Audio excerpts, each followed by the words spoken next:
Hi, this is Leah Schaefer on behalf of ExpertVillage. Today we're going to learn how to make a healthy vegetarian Lebanese feast. Okay, so we're going to take 1/2 of the lemon, I'm going to put it over a bowl, and I am just going to juice it this way. Now typically you would think if I'm juicing something you're going to go like that. I want to fish the seeds out, so I'm going to hold it up this way, and I am just going to squeeze it, and watch all the juice squeeze out the sides. Any seeds that are in there are going to get caught right in the middle here. So again, squeeze. And if 1 or 2 sneaks out, I'll just fish those out. It's a lot easier than all of them.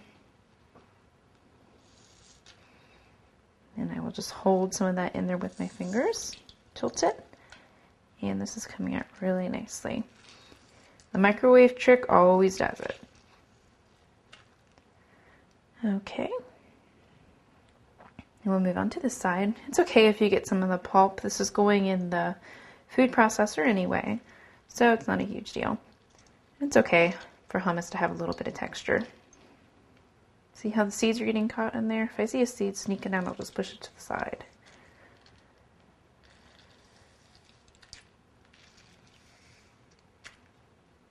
Okay. Now, one last step. I'll take the side of a spoon and press just to get anything I couldn't get with my fingers. And there might be a little bit left in this one, so I'll go ahead and try it again. Get rid of that seed.